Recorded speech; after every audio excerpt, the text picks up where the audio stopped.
Allez-y, Adèle, racontez-nous. Eh ben, je suis... Vous avez 22 ans. Non, je vais les avoir. C'est dans 2 mois. Et vous avez arrêté vos études très tôt pour entrer dans la vie active. C'est bien ça, Adèle? Oui, c'était pas tellement pour entrer dans la vie active, c'est parce qu'à l'époque, j'avais rencontré quelqu'un. C'est pour être avec lui que j'ai arrêté, mais... Fait que je suis partie de chez moi. Je préférais vivre avec un garçon qu'avec mes parents, alors dès que ça s'est présenté, j'ai sauté dessus. Enfin, sur l'occasion. C'était un besoin de liberté. De liberté, je sais pas. C'était surtout pour coucher avec lui, vous voyez, parce que... Quand j'étais plus jeune, je me disais que... La vie, ça devait commencer le jour où on fait l'amour, et qu'avant ça, on n'est rien. Alors, le premier qui a eu envie de le faire, je suis partie avec lui, pour qu'on soit que tous les deux, et pour que ma vie commence. Mais le problème, c'est que ça n'a pas très bien commencé. Mais vous ne vous entendiez pas avec ce garçon? Pourquoi est-ce que ça n'a pas bien commencé? Parce que c'est toujours comme ça avec moi, ça commence mal et ça finit encore plus mal. Je tombe jamais sur le bon numéro. Vous savez les papiers collants qu'attirent les mouches en spirale? Mais c'est moi craché. Les histoires moches, il n'y en a pas une qui me passe à côté. Faut croire qu'il y a des gens comme ça qui font aspirateur pour soulager un peu les autres. Je tombe jamais sur le bon numéro.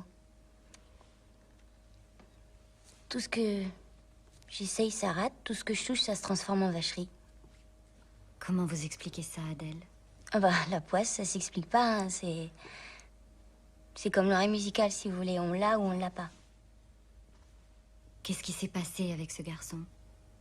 Avec lequel? Le premier, celui avec qui vous êtes parti. Ça n'a pas été jusqu'au bout? Ah si, ça a été tout au bout. Mais vous avez été déçue.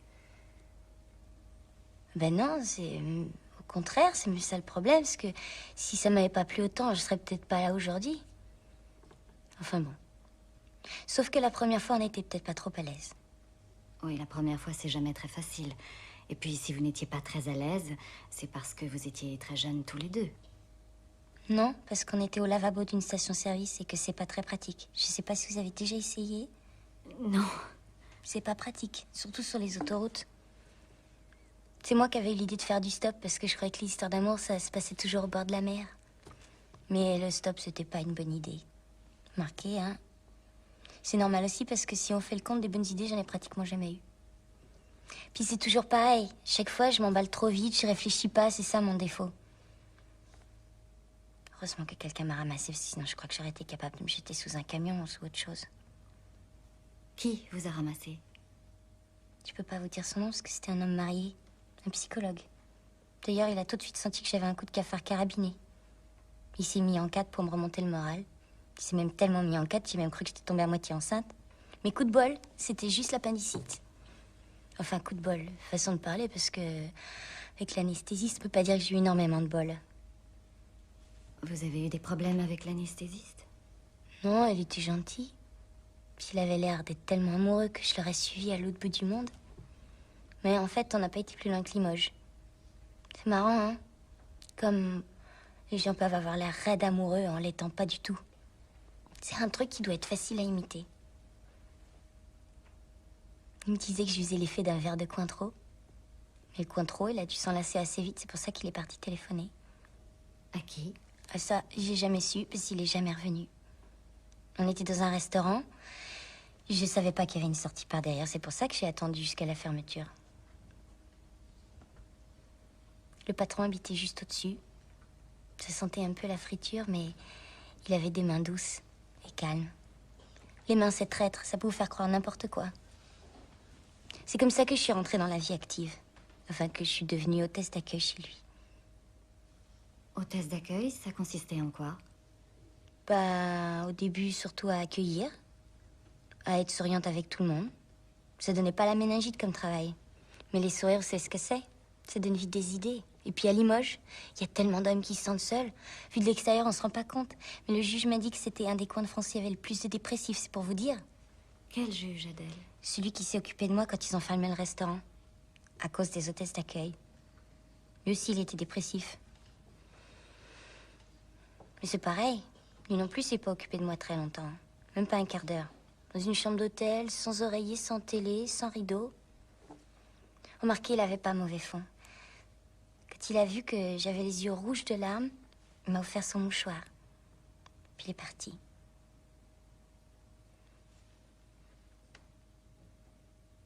Peut-être que j'ai jamais mérité mieux. Ça doit être écrit quelque part, je sais pas où. Il y en a qui sont faits pour vivre en rigolant. Moi, j'ai jamais passé un seul jour de ma vie sans me faire avoir. Tout ce qu'on m'a promis, j'ai toujours cru. Mais j'ai jamais réussi à rien, ni à servir à quelque chose, ni à compter pour quelqu'un, ni être heureuse, ni même vraiment malheureuse, parce que sûrement on doit être malheureux quand on a perdu quelque chose. Mais j'ai jamais rien eu à moi, à part mon manque de bol. Comment vous voyez votre avenir, Adèle? Je sais pas.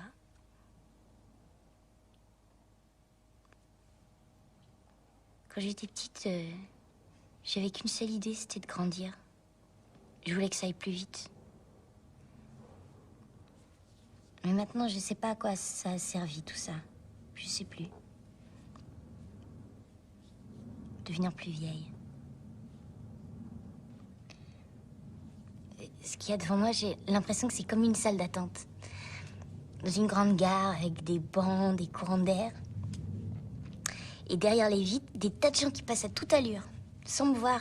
Ils sont pressés, ils prennent des trains ou des taxis. Ils ont quelque part où aller, quelqu'un à retrouver. Et moi, je reste assise là, j'attends. Mais vous attendez quoi, Adèle?